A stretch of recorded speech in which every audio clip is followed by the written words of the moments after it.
I didn't take the job because I wanted it. I took it because everything else had fallen apart. Student debt, a useless degree, a lease that vanished overnight. By the time the Forest Service posting appeared, I was already packing. 6:30 a.m., alone in a McDonald's parking lot that wasn't even open. My life fit into a duffel bag and an overstuffed backpack. Signal Peak was just a job. At least that's what I thought. The drive took 11 hours through winding mountain roads that seemed to narrow with every mile. My phone lost signal somewhere around hour 8, and by the time I reached the ranger station, the sun had already dipped behind the tree line, casting long shadows across the gravel lot. The station itself was a squat wooden building with peeling green paint and a roof that sagged in the middle like a tired spine. A single fluorescent light buzzed above the door, flickering in a rhythm that felt almost deliberate. I sat in my car for a long moment, staring at that light, wondering if it was too late to turn around. But there was nothing to turn around to. No apartment, no job, no one waiting for me anywhere.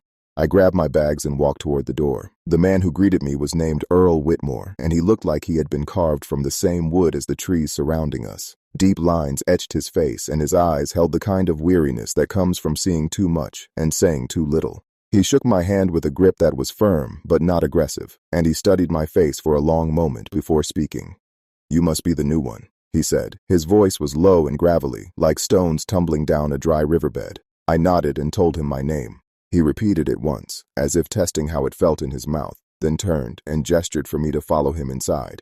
The station smelled like old coffee and wood smoke, and the walls were covered with maps so faded that the trails had become ghost lines, barely visible against the yellowed paper. Earl pointed to a desk in the corner and told me that would be my spot. He handed me a thick binder filled with protocols and emergency procedures, and he told me to read it cover to cover before my first patrol. I asked him when that would be, and he said tomorrow at dawn. "You don't waste time out here," he added. "The forest doesn't wait for anyone."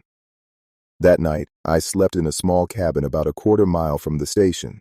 The bed was narrow and the mattress was thin, but I was so exhausted that I fell asleep within minutes.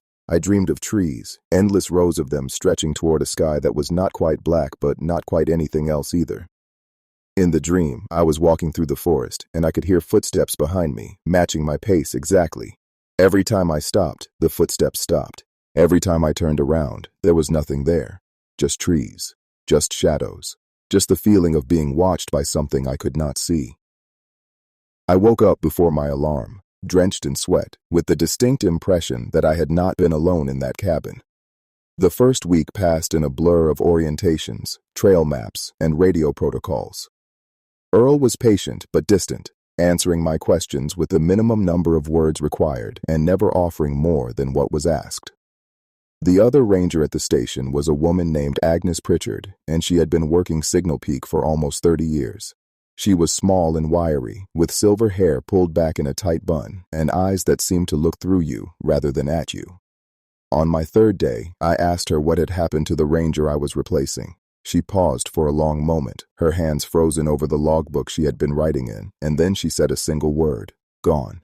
I waited for her to elaborate, but she didn't. She just went back to writing, and the scratch of her pen against paper was the only sound in the room for what felt like hours. I learned quickly that Signal Peak was not like other forests. There was something about the way the trees grew here. Too close together, their branches intertwining overhead to form a canopy so dense that sunlight rarely reached the forest floor. The trails were narrow and winding, often disappearing entirely beneath carpets of dead leaves and fallen needles. And there was the silence. In most forests, there is always some sound: birds calling, insects humming, wind rustling through leaves. But Signal Peak had a different kind of silence, the kind that felt heavy and intentional, as if the forest itself was holding its breath. By the end of my second week, I had memorized most of the trails and could navigate the main routes without consulting my map. Earl seemed satisfied with my progress, though he never said so directly. Agnes remained distant, speaking to me only when necessary and always watching me with those unsettling eyes. I started to wonder if I had done something to offend her, but when I asked Earl about it, he just shook his head. "Agnes has been here a long time," he said. "She's seen things. Don't take it personally." I wanted to ask what things, but something in his tone told me I wouldn't like the answer. The first disappearance happened on a Tuesday in early October. A hiker named Chester Murdoch had set out on the Ridgeline Trail 3 days earlier, planning a solo overnight trip to the summit. He was experienced, well-equipped, and had filed a detailed itinerary with the station before departing. When he failed to check in at the scheduled time, Earl organized a search party. I was part of the team that found his campsite. The tent was still standing, the flaps zipped tight from the outside. Inside, we found his sleeping bag, his pack, his water bottles, and his boots. I remember staring at them for a long moment, trying to understand. Chester Murdoch had walked into this forest wearing those boots, and now they were here, neatly placed beside his sleeping bag, while he was nowhere to be found. We searched for 6 days. We brought in dogs, helicopters, volunteers from 3 neighboring counties. We covered every inch of that mountain, every trail, every creek bed, every abandoned cabin. We found nothing, no body, no clothing, no sign that Chester Murdoch had ever left that campsite. On the 7th day, the search was called off, and Chester Murdoch was added to the list. I didn't know about the list until Agnes showed it to me. It was kept in a locked drawer in her desk, a simple leather-bound notebook filled with names and dates going back over 100 years. Some entries had additional notes, last known location, items found, witness accounts, but most were just names and dates, stark and simple, like headstones in a cemetery. "How many?" I asked, my voice barely above a whisper. Agnes closed the notebook and returned it to the drawer. "Enough," she said. I couldn't sleep that night. I lay in my narrow bed, staring at the ceiling, listening to the silence outside my window. And then, somewhere in the darkness, I heard it. A voice. It was faint, so faint that I thought at first I was imagining it. But it was there, drifting through the trees, calling out a name that I could not quite make out. I got up and went to the window. The forest was pitch black, the trees nothing more than darker shapes against an already dark sky. The voice came again, closer this time, and I realized with a jolt of terror that it was calling my name. I stood frozen at that window for what felt like hours, listening as the voice circled the cabin, sometimes close enough that I could almost make out individual words, sometimes fading into the distance until it was barely a whisper. When dawn finally came, I was still standing there, my forehead pressed against the cold glass, my breath fogging the window in rapid bursts.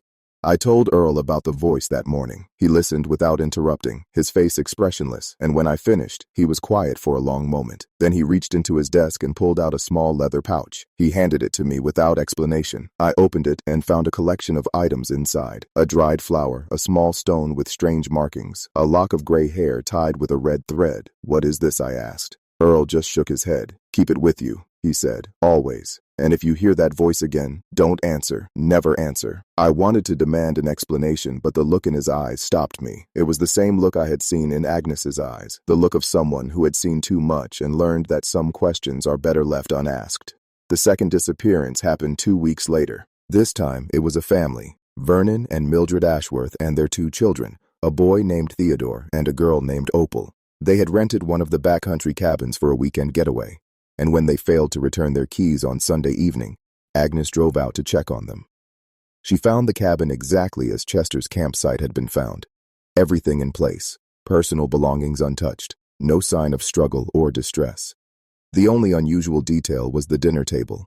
It was set for 4, with plates of food still sitting in front of each chair. The food had long since gone cold and begun to rot, but the arrangement was perfect, as if the family had sat down for a meal and then simply vanished between one bite and the next. The search for the Ashworths was even more extensive than the search for Chester, but the results were the same. We found nothing, no bodies, no trails, no explanation, just another set of names added to the leather notebook in Agnes's drawer. I started keeping a journal after that, writing down everything I observed, every strange sound, every unexplained occurrence. I told myself it was for documentation purposes, that I was being professional and thorough, but the truth was that I was terrified, and writing things down made them feel more manageable somehow, more contained.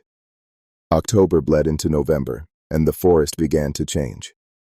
The leaves fell in thick carpets that muffled every footstep, and the fog rolled in each morning, dense and gray and cold. The days grew shorter, and the darkness seemed to press in from all sides, eager and patient. I started seeing things in the trees, shapes that moved when I wasn't looking directly at them, shadows that seemed too dark, too solid, too deliberate. Sometimes, when I was alone on patrol, I would catch a glimpse of something just at the edge of my vision, a figure standing motionless between the trunks, watching me with eyes I could feel but never see. I told myself it was just my imagination, just the stress and isolation playing tricks on my mind. But the leather pouch never left my pocket. and I never went into the forest after dark. Not anymore. The third disappearance was different. It happened on a night in late November during the first snowfall of the season. I was in the station filing reports when the radio crackled to life. The voice on the other end was frantic, broken by static and fear. "This is Clarence," the voice said. "Clarence Dobbins. I'm on the North Fork Trail, and there's something out here. Something in the trees. I need help. Please, someone help me." I grabbed the radio and tried to respond, but all I got was static. I tried again and again, adjusting frequencies, checking connections, doing everything I could think of. Nothing worked. The radio was dead.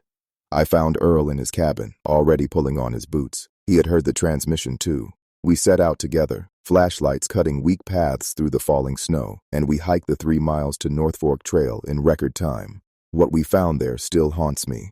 Clarence Dobbins was a retired schoolteacher from 2 towns over, a regular visitor to Signal Peak who had been hiking these trails for more than 20 years. We found him sitting against a tree at the side of the trail, his flashlight still clutched in one hand, his eyes wide open and staring at nothing. He was dead. There was no mark on his body, no sign of injury or illness. He was just sitting there, frozen in a posture of absolute terror, his mouth open in a silent scream that would never be heard. The coroner ruled it a heart attack. But I saw the expression on that man's face. I saw the way his fingers had clawed at the bark of the tree behind him, digging furrows deep enough to draw blood.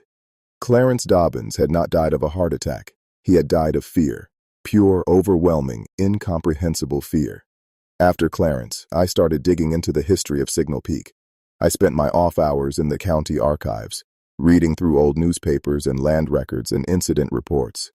What I found was worse than anything I had imagined. The disappearances went back further than Agnes's notebook suggested, much further. The earliest recorded case I could find was from 1847, when a survey party of 7 men entered the forest to map the territory and never returned. Their equipment was found 6 months later, arranged in a perfect circle in a clearing that the local indigenous people refused to enter. Since then, there had been hundreds of cases. Hunters, hikers, loggers, families, children. Some were found like Clarence, dead of apparent natural causes with expressions of unspeakable horror on their faces. Most were never found at all. They simply walked into the forest and ceased to exist, leaving behind only their belongings and the lingering question of what had happened to them. I also found references to something else, something the old reports mentioned only in passing, as if the writers were afraid to commit the words to paper. The Watcher, the Hollow Man, the Thing Between the Trees. Different names for the same entity, a presence that had haunted Signal Peak for as long as anyone could remember. The descriptions varied. Some said it was tall and thin, with limbs like branches and eyes like empty holes. Others said it had no form at all, that it was just a feeling, a presence, a weight in the air that pressed down on you until you couldn't breathe. One account, written by a ranger in 1923, described it as a hole in the shape of a man, a void that walked and watched and waited. I asked Earl about the Watcher one evening, after a particularly difficult patrol. He was sitting on the porch of his cabin, smoking a pipe and staring out at the tree line, and he didn't answer for a long time. When he finally spoke, his voice was different, softer, older, heavy with something that might have been grief. "I've been here 43 years, he said. "I came because I needed a job, same as you. I stayed because by the time I understood what this place was, it was too late to leave. The forest doesn't let you go easily.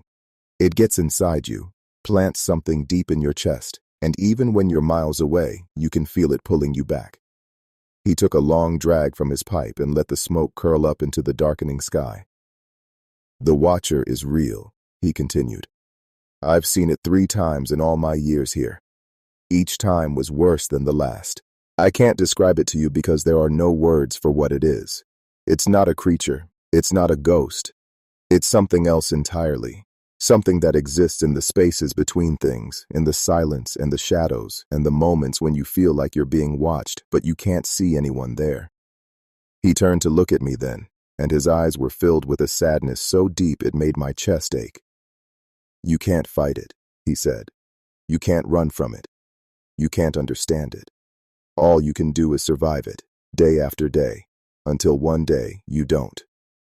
That night, I dreamed of the clearing where the survey party's equipment had been found. In the dream, I was standing in the center of the circle, and the trees around me were moving, bending toward me like curious animals. The sky above was not a sky at all, but a vast, empty darkness that seemed to pulse with a rhythm like a heartbeat. And there, at the edge of the clearing, I saw it. The Watcher. It was exactly as the 1923 Ranger had described. A void in the shape of a man, a darkness so complete that it seemed to swallow the light around it. It had no face, no features, nothing that could be called a body in any conventional sense. It was simply an absence, a hole in reality, and it was looking at me. I woke up screaming, my throat raw and my sheets soaked with sweat. The leather pouch was clutched so tightly in my fist that the stone inside had drawn blood from my palm. December brought the worst blizzard Signal Peak had seen in 20 years. For 3 days we were trapped in the station, unable to venture outside, watching the snow pile up against the windows until we could barely see the trees beyond. It was during this blizzard that Agnes finally told me her story. We were sitting by the fire, listening to the wind howl outside, when she suddenly began to speak. Her voice was calm, almost detached, as if she were describing something that had happened to someone else. "I came here in 1994, she said. I was young then, younger than you. I had just finished my degree in forestry, and I thought I was going to save the world one tree at a time." She smiled, but there was no warmth in it. My first year was uneventful. I learned the trails, learned the protocols, learned how to survive alone in the wilderness for days at a time. I thought I had this place figured out. I thought I understood it. The fire crackled, and she was quiet for a moment, staring into the flames. Then came the summer of 1995, she continued. A group of campers went missing, a family of 5, just like the Ashworths. I was part of the search team. We looked for weeks, combing every inch of this forest, and we found nothing, not a trace. On the last day of the search, I got separated from my team. I don't know how it happened. One minute they were there, and the next I was alone, surrounded by trees I didn't recognize, on a trail that wasn't on any map. Her voice grew quieter, and I had to lean in to hear her. I walked for hours, trying to find my way back, and then I saw it. The Watcher. It was standing in a clearing ahead of me, and it was holding something in its hand. She paused, and when she spoke again, her voice was barely a whisper. It was holding a child, a little girl, no more than 5 years old, with blonde hair and a pink dress. She was one of the missing campers, and she was alive. I felt a chill run down my spine. "What did you do?" I asked. Agnes shook her head. What could I do? I tried to approach, tried to save her, but the moment I took a step forward, the Watcher turned to look at me. And then, between one heartbeat and the next, the girl was gone. Just gone. Like she had never existed at all. She looked at me then, and I saw tears streaming down her weathered cheeks. "That's when I understood," she said. "This forest isn't a place. It's a trap. And the Watcher isn't its guardian. It's its keeper." I didn't sleep that night. I sat by the fire until dawn, listening to the storm rage outside and thinking about everything Agnes had told me. I thought about the list of names in her notebook, about Chester and the Ashworths and Clarence, about all the people who had walked into this forest and never walked out. And I thought about the voice I had heard outside my cabin, calling my name in the darkness. When the storm finally broke, I made a decision. I was going to find out the truth about Signal Peak, whatever it took.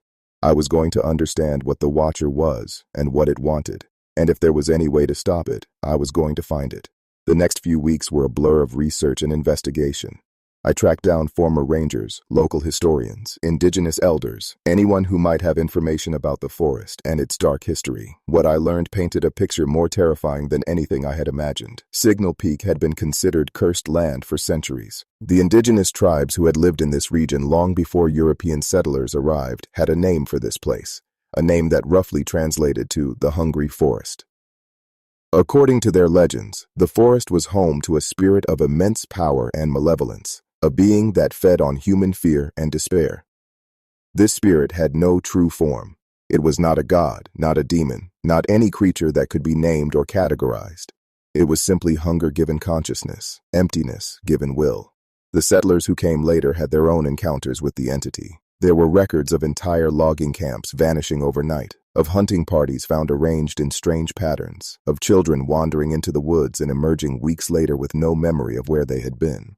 The government had tried to close the forest multiple times over the years, but each attempt had failed. The bureaucratic paperwork would get lost, the officials in charge would resign or disappear, and the forest would remain open, waiting for its next victims. I also learned that there had been attempts to destroy the Watcher, to banish it or contain it somehow. None had succeeded. A priest had performed an exorcism in 1952 and was found 3 days later, his body twisted into an impossible position, his face frozen in an expression of ecstatic terror.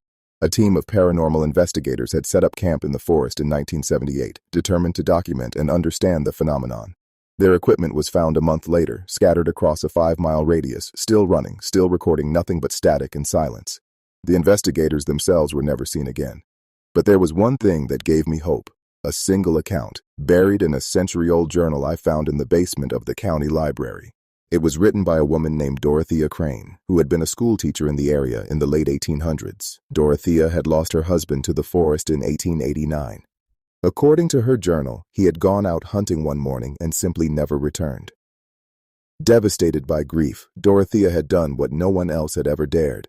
She had gone into the forest alone, at night, determined to find her husband or die trying. What she found instead was the Watcher. Her description of the encounter was fragmented and difficult to follow, as if she had been writing while in the grip of some powerful emotion. But the key details were clear. The Watcher had approached her, drawn by her grief and fear, and for a moment she had felt certain that she was about to die. But then something had happened. She had stopped being afraid. "I don't know how to explain it," she wrote. "It was as if something inside me simply gave way. I had lost everything, my husband, my hope, my reason for living. What more could this thing take from me? And in that moment of absolute surrender, I felt the fear leave me. I looked at the darkness before me, and I felt nothing, only peace." And the Watcher had retreated. It had hovered at the edge of the clearing, watching her, and then it had simply faded away, dissolving into the shadows like morning mist burning off in the sun.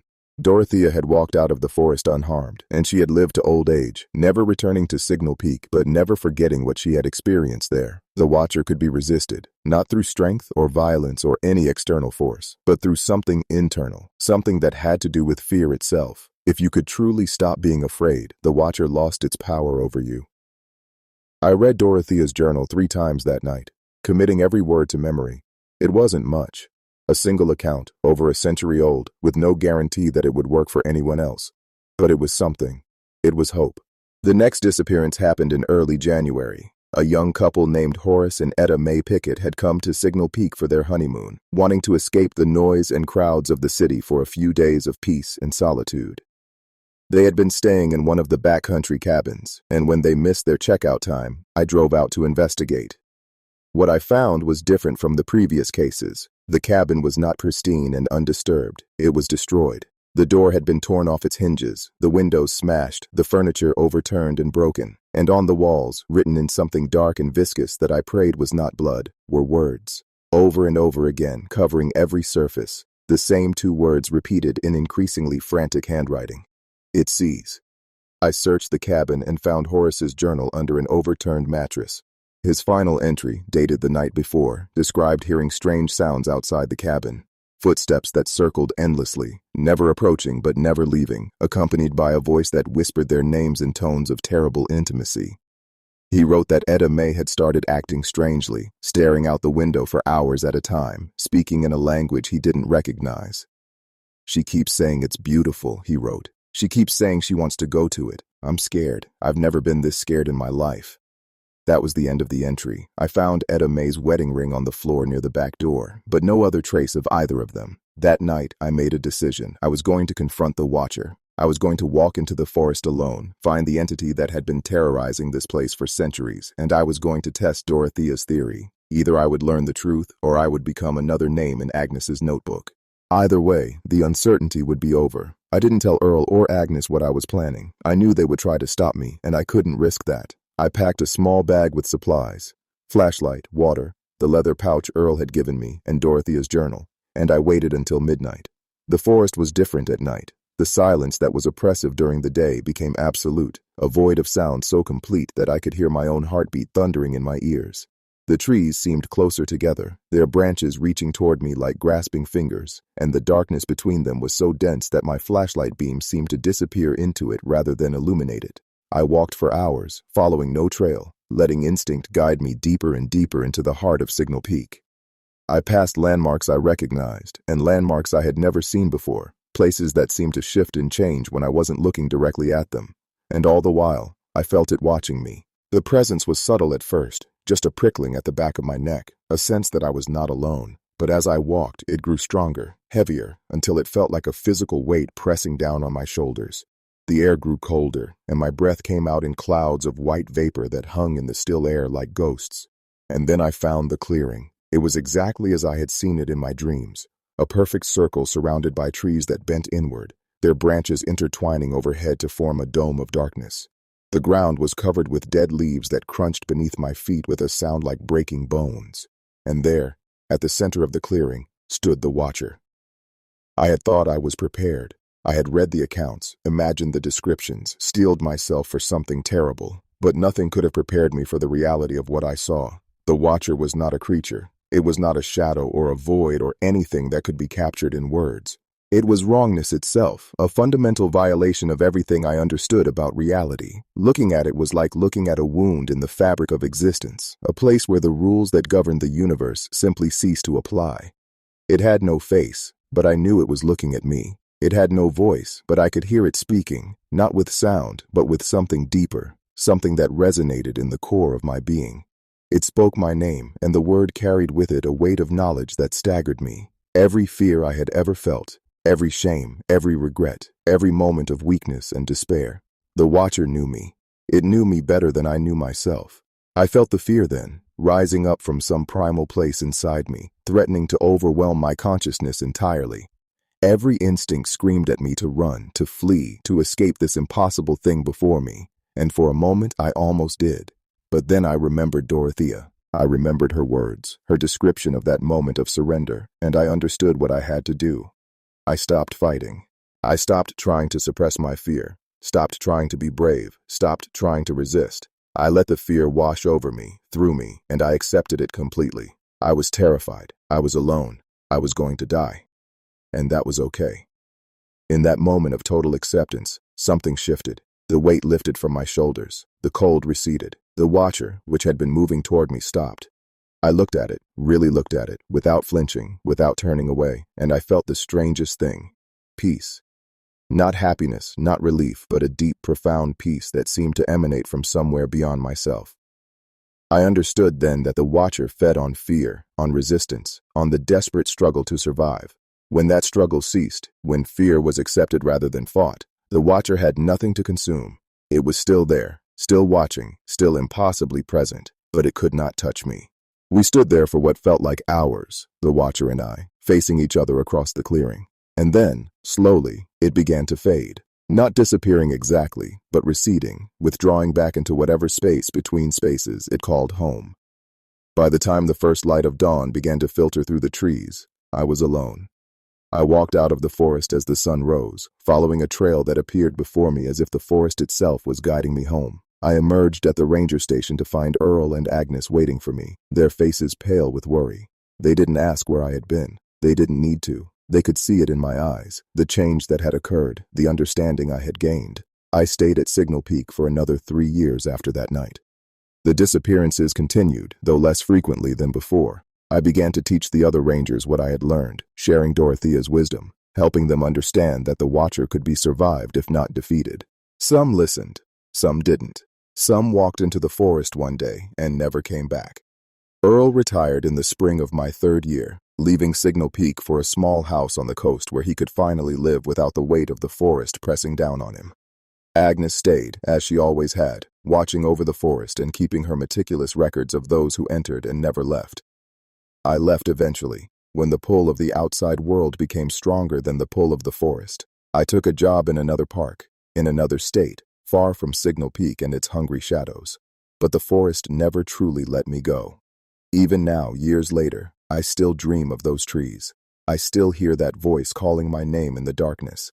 And sometimes, when I'm alone at night, I feel it watching me, patient, eternal, waiting for the day when my fear returns. Because the truth I learned in that clearing was both a comfort and a curse. The Watcher doesn't chase, it doesn't hunt, it simply waits. Waits for the fear to build, for the isolation to do its work, for the moment when you're weakest and most alone. And then it comes. It comes with the silence and the shadows and the endless, hungry dark. And it takes what it has always taken, Not your body, not your soul, but your fear itself, consumed and digested and transformed into something that feeds its incomprehensible existence. I survived Signal Peak, but I know, with a certainty that sits cold and heavy in my chest, that one day the Watcher will come for me again. One day I will feel that presence behind me, that weight on my shoulders, that voice whispering my name, and on that day I will have to make the same choice I made in the clearing, to fear or to surrender, to fight or to accept. I don't know if I'll have the strength to do it again. I don't know if anyone can truly face that darkness more than once and come away unchanged. But I know one thing for certain. If you ever find yourself in a forest that feels wrong, if you ever hear a voice calling your name from the shadows, if you ever feel the presence of something ancient and patient watching you from between the trees, don't run. Don't fight. Don't let the fear consume you, because that's what it wants. That's what it has always wanted. Stand still, breathe, accept, and maybe, just maybe, you'll live to see the dawn. I never returned to Signal Peak after I left. The memories were too heavy, too haunting to revisit. But the forest didn't need my physical presence to remain a part of me. It had planted something inside me during those years, a seed of darkness that grew in the quiet moments, in the spaces between thoughts.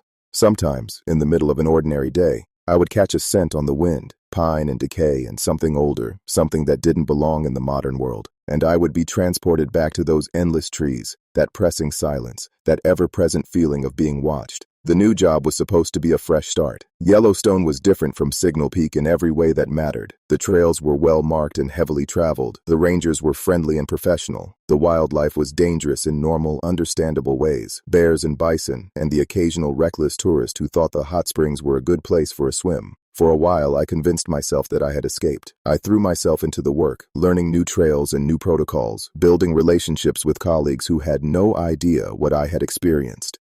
I dated occasionally, though nothing ever lasted. There was a distance in me now, a part of myself that I kept locked away, and potential partners could sense it even if they couldn't name it.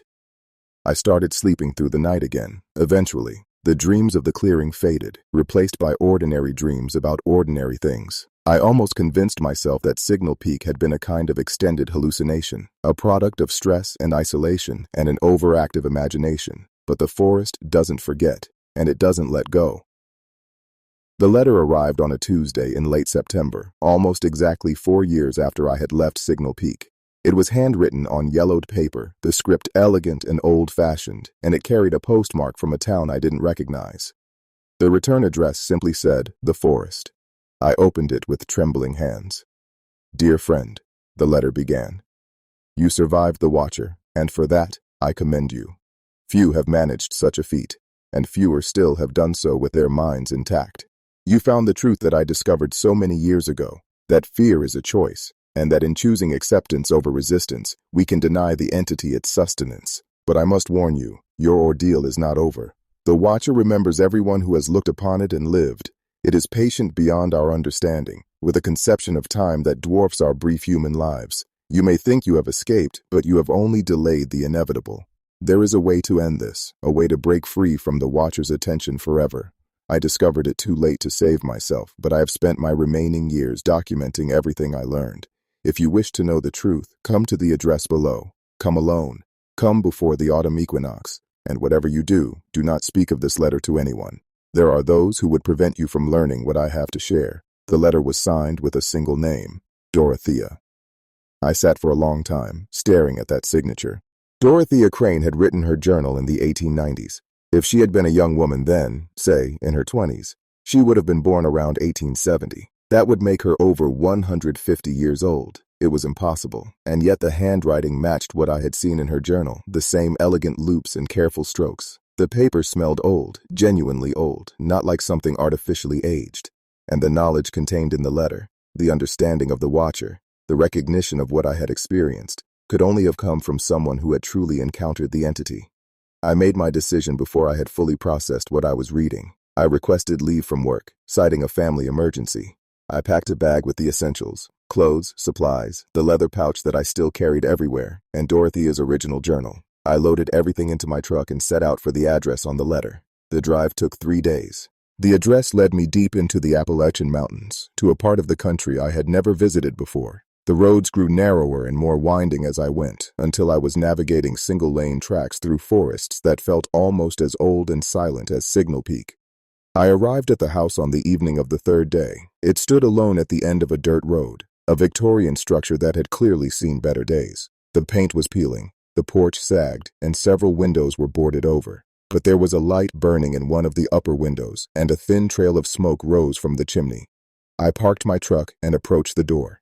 Before I could knock, it swung open, revealing a woman who appeared to be in her 70s. She was small and frail, with silver hair pulled back in a bun, and eyes that were clouded with cataracts but still somehow piercing. She studied me for a long moment, then nodded as if confirming something to herself. "You came," she said.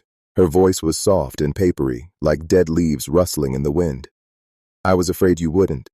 I started to respond, but she held up a hand to silence me. "Not here," she said. "The forest has ears, even this far away. Come inside, quickly." The interior of the house was as worn as the exterior, but it was clean and surprisingly warm. A fire crackled in the hearth, and the walls were lined with bookshelves stuffed with volumes that looked even older than the woman who greeted me. She led me to a sitting room and gestured for me to take a seat. Then she settled into a chair across from me and fixed me with those clouded eyes. "You're wondering how I'm still alive," she said. It wasn't a question. I nodded. She smiled, but there was no humor in it. "The same way I survived the Watcher, the same way you did. When you truly accept the darkness, when you surrender completely to the fear and let it pass through you without resistance, something happens, something changes. You become a part of the forest's pattern, its eternal rhythm, and the forest protects its own." She leaned forward, her eyes suddenly sharp and focused. "But it's not a gift. It's a curse. I've lived for over a century, watching everyone I love grow old and die while I remain unchanged. I've seen the world transform around me, seen wars and plagues and disasters that would have ended my life 1,000 times over if I were still fully human. But I'm not. Not anymore." I felt a chill run down my spine. "What are you saying?" I asked. She leaned back in her chair and closed her eyes. "The Watcher feeds on fear," she said. "But it also creates it. It's a cycle, a self-sustaining loop of terror and consumption. The entity exists because humans fear it, and humans fear it because it exists. Break the cycle, and you weaken the Watcher. Feed the cycle, and you strengthen it." I thought I had broken the cycle that night in the clearing. I thought that by accepting my fear, I had denied the Watcher its power over me, but I was wrong. I had only paused it. The connection was still there, buried deep inside me, waiting to be reactivated. She opened her eyes and looked at me with an intensity that was almost painful. "You feel it, don't you?" she said. "Even now, even here, miles away from Signal Peak, you feel it watching you." I wanted to deny it, but I couldn't. The truth was that I had felt it ever since I left. A low-level awareness, a constant subtle presence at the edge of my consciousness. I had attributed it to trauma, to anxiety, to the natural aftermath of experiencing something so profound and terrible. But deep down, I had always known it was more than that. Dorothea nodded, as if reading my thoughts. "The Watcher marked you that night," she said, "just as it marked me over a century ago. We are bound to it now, connected by threads of fear and survival that transcend distance and time. We will never be free of it. Not fully, not unless we sever those threads at the source." I felt my heart begin to race. "How?" I asked. "What do we have to do?" Dorothea was quiet for a long moment. When she spoke, her voice was heavy with weariness and sorrow. "The Watcher is not truly alive," she said. "Not in any sense we understand. It is more like a thought that has taken form, a concept that has become real. And like all thoughts, it has an origin, a place and time when it first came into being. I've spent 100 years researching, following the threads of folklore and legend across the world. And I've found it, the moment when the Watcher was born." She reached into a pocket of her dress and produced a folded piece of paper, yellowed with age. She handed it to me, and I unfolded it to reveal a hand-drawn map. It showed a region I didn't recognize, filled with symbols and notations in a language I had never seen. In 1724, she continued, a group of settlers established a community in the mountains of what would later become Tennessee. They were fleeing religious persecution in Europe, seeking a place where they could practice their beliefs in peace. But their beliefs were not what we would consider orthodox. They worshipped something old, something they believed could grant them power over death and time. She pointed to a location on the map, They performed a ritual in these mountains, a ceremony designed to summon and bind an entity from the spaces between worlds. They believed they could control it, use it for their own purposes. They were wrong. The ritual worked, but not in the way they intended. The entity they summoned was not a servant, but a predator. It consumed them, not their bodies, but their minds, their fears, their very essences. And when it was done, it remained in the world they had called it to, anchored to the physical location where the ritual had been performed. That location, she said, is directly beneath what is now known as Signal Peak. I stared at the map, my mind reeling.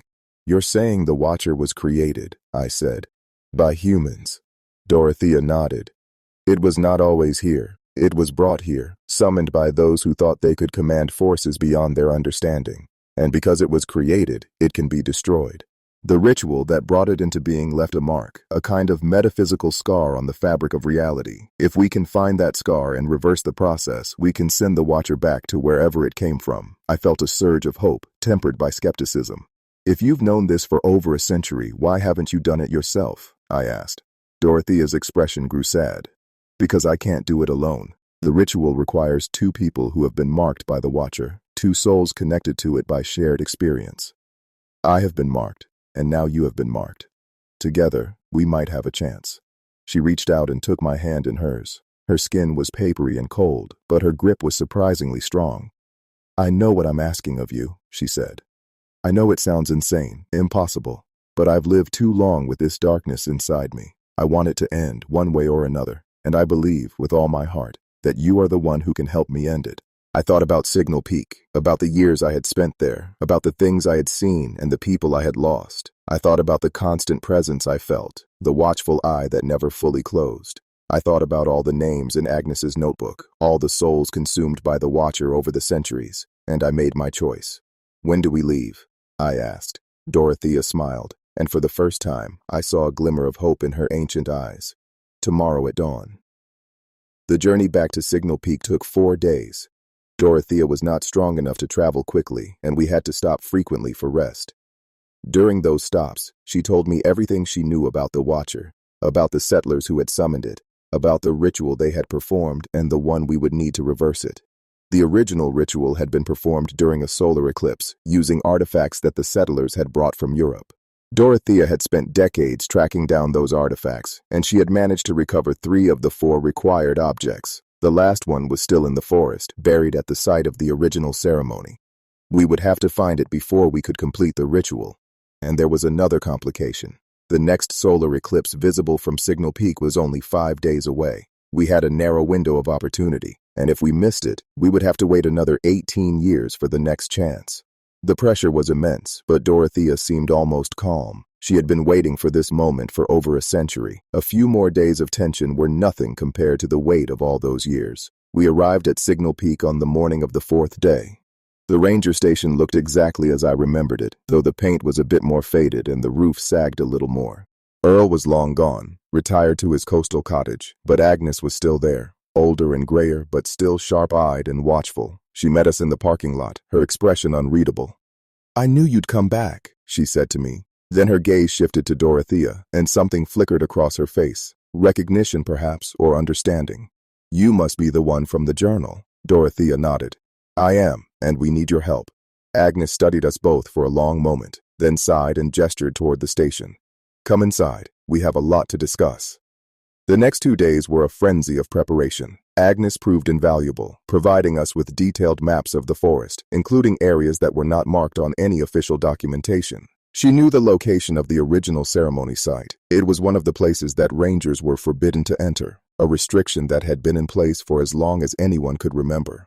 The site is deep in the forest, she explained, spreading a map across the table. About 8 miles from here, in a hollow that doesn't appear on any modern survey. The trees grow differently there. They're older, twisted. Some of the rangers call it the dead zone, though we're not supposed to talk about it officially. She looked at me with those penetrating eyes. I've been there once, when I first started. I didn't stay long. The feeling there is stronger than anywhere else in the forest. It's like standing at the edge of a cliff, with something vast and dark waiting below. I nodded, understanding exactly what she meant. That's where we need to go, I said. That's where the Watcher was born, and that's where we can destroy it. Agnes was quiet for a moment. Then she reached into her desk drawer and pulled out a familiar leather pouch. She handed it to Dorothea. This was given to me by the ranger who trained me, who received it from the ranger before her, who received it from the ranger before that. It's been passed down for generations. I've always known what it was for, but I never had the courage to use it. Maybe you will. Dorothea opened the pouch and examined its contents. Her eyes widened, and she looked up at Agnes with an expression of wonder. The fourth artifact, she breathed. You had it all along. Agnes shrugged. It belongs to the forest. I was just keeping it safe until someone came along who could do what needed to be done. The eclipse was 2 days away. We spent the remaining time reviewing the ritual, practicing the words and gestures that Dorothea had reconstructed from her centuries of research. The language was ancient, older than Latin, older than Greek, possibly older than any language still spoken on Earth. The sounds felt strange in my mouth, alien and uncomfortable, but Dorothea assured me that pronunciation was less important than intent. What matters is what you feel, she said, what you believe. The Watcher was summoned by human desire and human fear. It can only be banished by human will and human acceptance. When you speak the words, you must truly mean them. You must be willing to face the darkness without flinching, without resisting. Can you do that? I thought about my experience in the clearing, about the moment of surrender that had saved my life. I thought about the presence I had felt ever since, the constant reminder that I was never truly alone, never truly safe. Yes, I said. I can do that.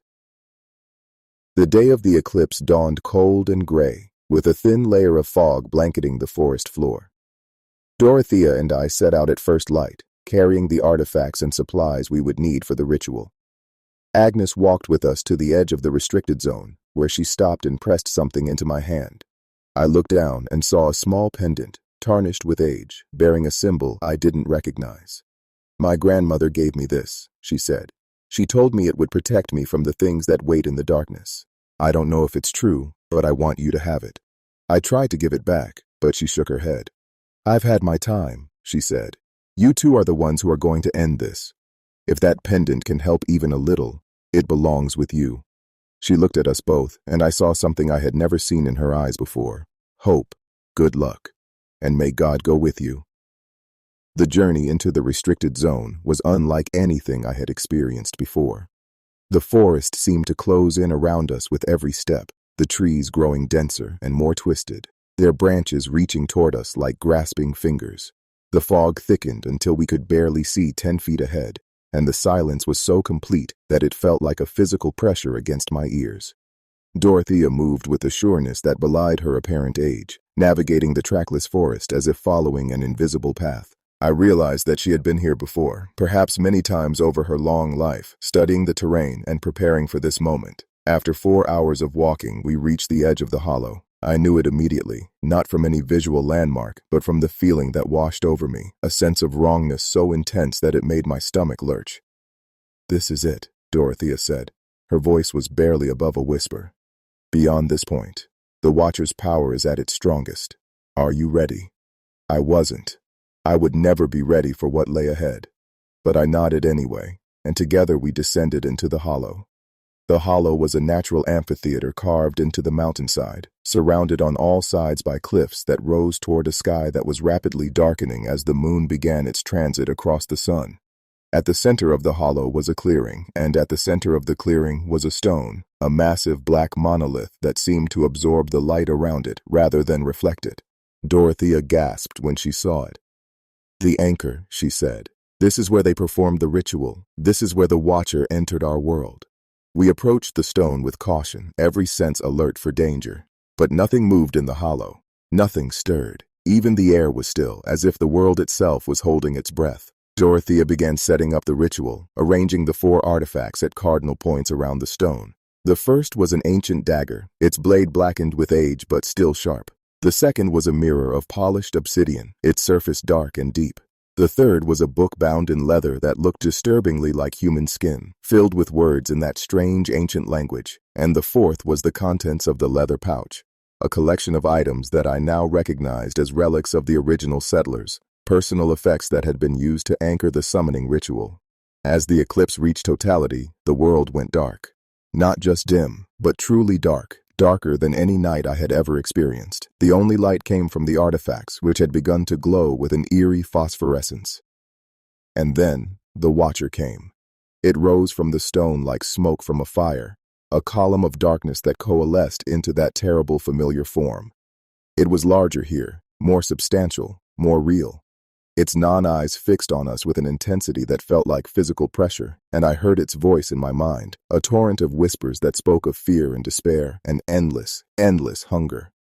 Dorothea began to chant, her voice rising and falling in the rhythms of that ancient language. I joined her, speaking the words she had taught me, forcing them out despite the terror that threatened to lock my throat. The Watcher seemed to shudder as the words washed over it. For a moment I thought it might retreat, as it had retreated in the clearing years before. But then it surged forward, and I felt its presence slam into my mind like a battering ram.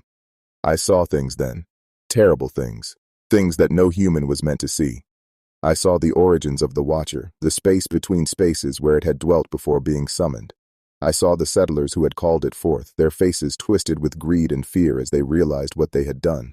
I saw every victim the Watcher had claimed over the centuries, their terror preserved in perfect clarity, their final moments of consciousness trapped within the entity's vast and hungry mind. And I saw myself. I saw every fear I had ever felt, every moment of weakness, every shameful secret.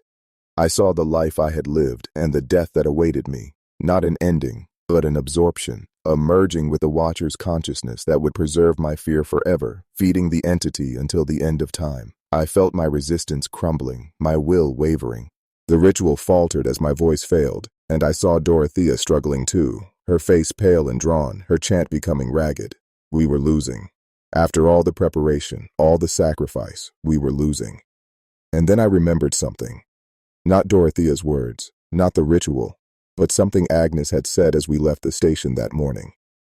May God go with you. I am not a religious person. I never have been. But in that moment, as darkness closed in around me and the Watcher's hunger threatened to consume everything I was, I found something beyond myself to hold on to. Not God, exactly, but something. A sense of connection, of belonging to something larger than my individual existence. I thought of Earl, spending his retirement by the ocean, finally at peace. I thought of Agnes, standing guard over the forest despite everything she had seen. I thought of Dorothea, who had waited over a century for this moment, who had carried the burden of knowledge and responsibility for longer than any human should have to bear. I thought of all the people who had entered Signal Peak and never left, all the souls the Watcher had consumed, and I felt something shift inside me. Not the surrender I had experienced in the clearing years before. This was different. This was not acceptance of fear, but acceptance of purpose. I was not here to survive. I was here to end this, to break the cycle that had claimed so many innocent lives. And if that meant sacrificing myself, so be it. The fear was still there, but it no longer controlled me. I looked at the Watcher, really looked at it, as I had once before, and I spoke the words of the ritual with a conviction I had never felt in my life. Dorothea joined me, her voice strengthening as she sensed the change in the air. Together we chanted, our voices rising in harmony, filling the hollow with sounds that seemed to shake the very foundations of reality. The Watcher screamed, not with voice, but with mind, with essence, with everything it was. The scream tore through my consciousness like a hurricane, and I felt things inside me breaking, shattering, being torn apart by forces I could not comprehend. But I kept chanting, and Dorothea kept chanting, and the artifacts blazed with light so intense that it seemed to burn the darkness itself. The stone at the center of the clearing began to crack. Lines of fire spread across its surface, and from those cracks poured something that might have been light, and might have been heat, and might have been the raw stuff of reality itself. The Watcher was being pulled toward those cracks, drawn back to the place it had come from, the space between spaces that was its true home. It fought. Of course it fought. It had existed in our world for almost 300 years, and it did not want to leave. It threw everything it had against us: fear, despair, pain, the accumulated horrors of centuries of predation. But we held firm, and finally, with one last terrible scream, the Watcher was gone. It happened between one heartbeat and the next. The darkness collapsed in on itself, folding into the cracks in the stone, and then the stone exploded outward, showering the hollow with fragments of black rock that dissolved into nothing as they flew through the air. The eclipse ended. Light returned to the world. And for the first time since I had arrived at Signal Peak all those years ago, I felt truly and completely alone. Not the lonely isolation of being watched by something dark and hungry, but the peaceful solitude of simply being myself, with no presence pressing against the edges of my consciousness. I turned to Dorothea to celebrate our victory, to share the moment of triumph we had fought so hard to achieve. But she was not standing beside me. She was lying on the ground, her eyes closed, her face peaceful. I rushed to her side and took her hand, feeling for a pulse, praying that she had simply fainted from the exertion. But I knew even before I felt the stillness in her wrist, the absence of breath in her chest. Dorothea Crane was dead. She had survived for over a century, sustained by the connection to the Watcher that had also been her curse. When that connection was severed, when the entity was banished from our world, there was nothing left to keep her in it. I sat with her body for a long time as the sun emerged fully from behind the moon and warm light filled the hollow. I thought about everything she had sacrificed, everything she had endured, all the years of loneliness and research and hope. She had lived long enough to see the end of her nightmare. That was something, at least. I buried her in the hollow, in the spot where the stone had stood. It seemed fitting, somehow. She had spent her life fighting the darkness, and now she would rest at the place where she had finally defeated it. I marked the grave with a simple cross made from 2 branches tied together with a strip of cloth, and I said a few words that I hoped might bring her peace. Then I walked out of the forest. Agnes was waiting for me at the station, and she knew from my face that something had changed. "The Watcher?" she asked. "Gone," I said. "For good." She closed her eyes and let out a breath that seemed to carry decades of tension with it. "And Dorothea?" I shook my head, and Agnes nodded slowly. She knew the price. She was willing to pay it. We stood in silence for a moment, honoring the woman who had given everything to end a centuries-old nightmare. Then Agnes straightened up and looked at me with those sharp, ancient eyes. "What now?" I thought about the question. I had come to Signal Peak expecting nothing but a paycheck and a place to hide from my failed life. I had found something else entirely: purpose, strength, understanding. And now, with the Watcher gone and Dorothea at rest, I had to decide what to do with that understanding. I could leave. I could return to Yellowstone, or go somewhere else entirely, somewhere with no memories of darkness and fear. I could try to build a normal life, to forget everything I had experienced and just be a regular person with a regular job. But I knew, even as I considered it, that I couldn't do that. Signal Peak might be free of the Watcher, but there were other forests, other places where darkness dwelt. There were other people who would stumble into those places unprepared, who would face things they couldn't understand, who would need someone to help them find their way back to the light. I looked at Agnes, and I made my decision. "I'm staying," I said. "Someone needs to watch the forest." Agnes smiled, the first genuine smile I had ever seen on her face. Good. I could use the help. I stayed at Signal Peak for another 10 years. Agnes retired eventually, passing the torch to me just as Earl had passed it to her. I trained new rangers, taught them what I knew about the forest and its secrets. I told them about Dorothea and the Watcher, about the ritual and the hollow and the price of victory. Some believed me. Others thought I was just a crazy old-timer with too many stories. It didn't matter. What mattered was that the forest was safe now. The disappearances stopped, not completely, because there will always be accidents and misadventures in any wilderness, but the unexplained vanishings that had plagued Signal Peak for centuries came to an end. Hikers walked into the forest and walked out again. Campers spent nights in backcountry cabins and woke up in the morning unharmed. The leather-bound notebook in the desk drawer grew no new entries. I retired last spring, 53 years to the day after I first drove into that gravel parking lot with everything I owned stuffed into a duffel bag and an overstuffed backpack. I bought a little cabin on the edge of a lake, far from any forest, and I spend my days fishing and reading and enjoying the simple pleasure of silence that is just silence, nothing more. But I still think about Signal Peak. I think about Earl and Agnes, about Dorothea and the Watcher, about all the people whose names fill that notebook and whose stories will never be told. I think about the fear I felt and the peace I found, about the moment when I stopped running and started fighting, about the cost of victory and the value of sacrifice. And sometimes, late at night, when the darkness presses in and the silence grows heavy, I remember what it felt like to stand in that clearing and face something beyond human comprehension. I remember the terror and the acceptance and the strange, fierce joy of knowing that I was exactly where I needed to be, doing exactly what I needed to do. The Watcher is gone, the forest is safe, but the darkness remains, out there somewhere, in the spaces between spaces, waiting for the next foolish human to call it forth. And when that happens, when some new entity rises to threaten the innocent and the unprepared, I hope there will be someone like Dorothea, someone like Agnes, someone like me, ready to face it, ready to fight, ready to win. Because that's what we do, us watchers of the forest. We stand between the darkness and the light, and we hold the line, no matter the cost, no matter the fear, no matter what waits in the shadows between the trees. I didn't take the job at Signal Peak because I wanted it. I took it because everything else had fallen apart.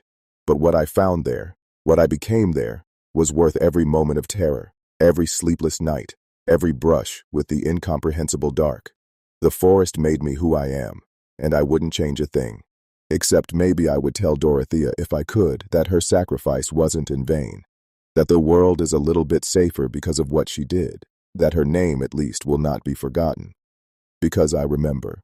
And as long as I remember, she lives on, not in the hungry darkness of the watcher, but in the warm light of human memory, where the best parts of us are preserved forever. That's the only immortality that matters in the end, not the endless years of existence, but the impact we leave behind, the people we save, the darkness we push back, the hope we kindle in others, even when our own hope has run dry. I started my career at Signal Peak as a broken man with nothing to lose. I ended it as something else entirely. Not whole exactly, but healed, changed, tempered by fire and darkness into something stronger than I ever thought I could be. And now, in the quiet twilight of my years, I can finally rest. The forest is watching, but it watches with protective eyes now, not hungry ones. And somewhere in the hollow, beneath the earth where the black stone once stood, Dorothea Crane sleeps the long sleep of the victorious dead. May she dream of light, and may the darkness never touch her again. This is my story. This is Signal Peak's story. And now that I've told it, perhaps I can finally let it go. But I know deep in my heart that I never truly will. Some things become part of you. Some places sink into your bones and never leave. Signal Peak is in my blood, in my breath, in the pattern of my thoughts. It will be with me until the day I die, and perhaps beyond. And I wouldn't have it any other way. If you ever find yourself at the edge of a forest that feels wrong, remember what I've told you. Remember the Watcher, and the Hollow, and the ritual that ended 300 years of darkness. Remember Dorothea and Agnes and Earl, and all the others who gave their lives to protecting the innocent from things they couldn't understand. And remember me, not as a hero, I was never that, but as a survivor. Someone who faced the darkness and found a way through to the other side. Someone who learned that fear is not the enemy, but surrender to fear is. Someone who discovered that even in the deepest shadows, there is always a path back to the light. The forest is calling. The darkness is waiting. But as long as there are those willing to answer that call, willing to face that darkness, the light will endure. I have to believe that. After everything I've seen, everything I've experienced, that belief is all that keeps me going. The story of Signal Peak is over. The Watcher is gone. The nightmare has ended. But the forest remains. And as long as the forest remains, there will be need for those who watch over it. Those who stand guard against the unknown. Those who remember. So if you're young and lost and desperate, if you've got nothing left to lose and nowhere else to go, maybe consider applying to the Forest Service. The pay isn't great, the hours are long, and you might encounter things that defy explanation. But you might also find what I found: purpose, belonging, the chance to make a difference in a world that often seems beyond saving. That's what the forest gave me. That's what it could give you. Just remember, if you hear a voice calling your name in the darkness, don't answer, never answer. And always, always keep the leather pouch close to your heart. You never know when you might need it.